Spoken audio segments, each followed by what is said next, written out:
আসসালামু আলাইকুম। এডুকেশন ইজলের পক্ষ থেকে সকলকে জানাচ্ছি স্বাগত। আশা করি তোমরা সবাই অনেক বেশি ভালো আছো। আলহামদুলিল্লাহ আমিও খুবই ভালো আছি। গতকাল একটি মজার ঘটনা ঘটেছে, সেটি হচ্ছে যে চুয়াডাঙ্গার নবম শ্রেণীর কিছু শিক্ষার্থী মিলে বার্ষিক পরীক্ষা বাতিলের দাবিতে বিক্ষোভ মিছিল করেছে। অর্থাৎ তারা চায় না যে বার্ষিক পরীক্ষা হোক।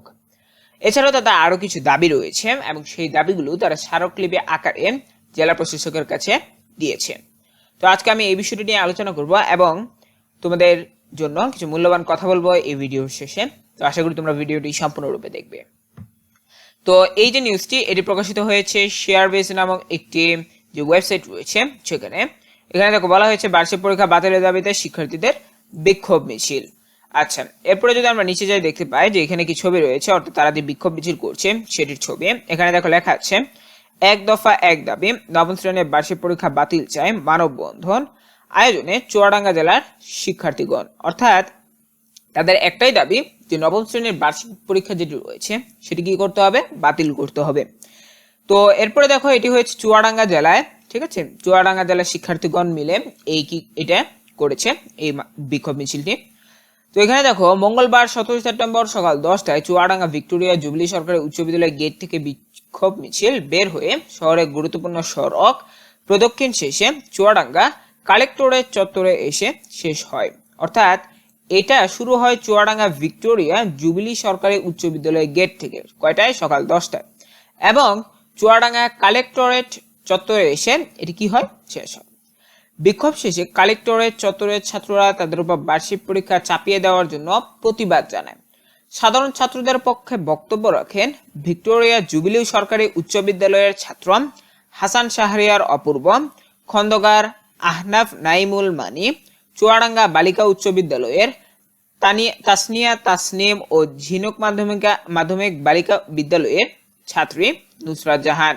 অর্থাৎ এখানে যারা যারা কথা বলেছেন এই বিষয়ে প্রতিবাদ জানিয়েছেন, বক্তব্য রেখেছেন, যেসব সাধারণ ছাত্র এবং সাধারণ ছাত্রী, তাদের বিষয়ে এখানে বলা হয়েছে। অর্থাৎ কারা কারা আসলে এই প্রতিবাদগুলো জানিয়েছেন, অর্থাৎ বক্তব্য রেখেছেন। এছাড়াও অন্যান্য যেসব শিক্ষার্থীরা আছে তারা তো প্রতিবাদ জানিয়েছে। তো এরপরে দেখো এখানে বলা হয়েছে জেলা প্রশাসকের কাছে স্মারকলিপি পেশ করেন। এই সময় বিভিন্ন প্রতিষ্ঠানের শিক্ষার্থী উপস্থিত ছিলেন। অর্থাৎ তারা জেলা প্রশাসকের কাছে একটি স্মারকলিপি পেশ করেন, অর্থাৎ তাদের যে দাবি রয়েছে সেগুলো। স্মারকলিপির মাধ্যমে সাধারণত বেশিরভাগ দাবি পেশ করা হয়, যে তাদের যদি কোনো দাবি থাকে সেগুলো কিন্তু স্মারকলিপির মাধ্যমে বেশিরভাগ সময় পেশ করা হয়। শিক্ষার্থীদের দাবি, অর্থাৎ এখানে কিন্তু দেখতে পাচ্ছি যে আমরা শিক্ষার্থীদের দাবিগুলো উল্লেখ করা আছে। এখানে দেখো বলা হয়েছে যেহেতু নবম শ্রেণীর শিক্ষার্থীদেরকে বর্তমান পাঠ্যপুস্তক অনুযায়ী 2026 সালের এসএসসি পরীক্ষা দিতে হবে না, সে কারণে 2024 সালের ডিসেম্বরে অনুষ্ঠিতব্য বার্ষিক পরীক্ষা বাতিল করা হোক। অর্থাৎ তারা বলতে চেয়েছে যেহেতু নবম শ্রেণীর শিক্ষার্থীদের যে বর্তমান পাঠ্যপুস্তক রয়েছে তোমাদের, সেটা অনুযায়ী যেহেতু পরীক্ষা দিতে হবে না এসএসসি পরীক্ষা, সেক্ষেত্রে 2024 সালের ডিসেম্বরে যে বার্ষিক পরীক্ষাটি হবে সেটি যাতে বাতিল করা হয়। 2025 সালের 1 জানুয়ারির মধ্যে দশম শ্রেণীর নতুন পাঠ্য বই প্রদান সহ এসএসসি 2026 এর সিলেবাস প্রকাশ করতে হবে। অর্থাৎ তারা বলছে যে 1 জানুয়ারির মধ্যে কি করতে হবে, দশম শ্রেণীর নতুন পাঠ্য বই প্রদান করতে হবে এবং এসএসসি 2026 এর সিলেবাসটি প্রকাশ করতে হবে। এরপরে দেখো বলেছে যেহেতু মাত্র 1 বছরের শিক্ষা গ্রহণে 2026 এর এসএসসি পরীক্ষা দিতে হবে, সেই কারণে 1 জানুয়ারি 2025 এর পূর্বে এসএসসির প্রতিটি বিষয়ের পরীক্ষার মানবন্টন সহ সংক্ষিপ্ত সিলেবাস প্রদান এবং চূড়ান্ত শিক্ষা পদ্ধতি প্রকাশ করতে হবে। 1 জুলাই 2025 পরবর্তী নতুন কোন সিলেবাস বা পরীক্ষার মানবন্টন পরিবর্তন যেন না করা হয়।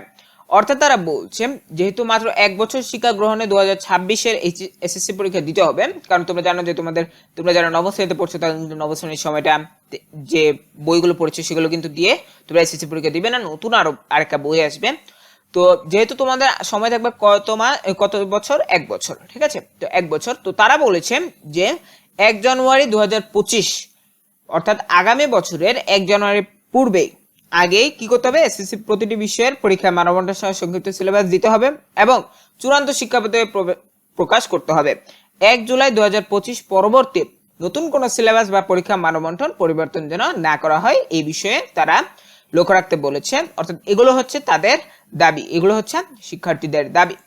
এখন দেখো বার্ষিক পরীক্ষা অবশ্যই হওয়া উচিত, কারণ একটি শ্রেণী থেকে আরেকটি শ্রেণীতে উঠতে গেলে পরীক্ষার মাধ্যমে ওঠাটা উচিত, কারণ হচ্ছে এটি ন্যায়সঙ্গত এবং আমরা জানি যে সিলেবাসটা একটু বড়, কিন্তু তোমরা যদি একটু পরিশ্রম করো, আমার মতে একটু পরিশ্রম করলে আশা করি সিলেবাসটা শেষ হয়ে যাবে। আসলে এসএসসি পরীক্ষা কিন্তু ওই যে বর্তমান পাঠ্যপুস্তক যেটি রয়েছে সেটা অনুযায়ী হবে না, তবুও একটি বার্ষিক পরীক্ষার মাধ্যমে কিন্তু তোমাদের অপর শ্রেণীতে উত্তীর্ণ হওয়া উচিত। তো তোমরা একটু ভালো করে পরিশ্রম করো, পড়াশোনা করো। তো তোমরা তোমাদের পরীক্ষার জন্য ভালোভাবে প্রস্তুতি নাও, পরীক্ষায় ভালো ফলাফল করবে এই আশা রেখে আমি আজকের মতো এখানে শেষ করছি।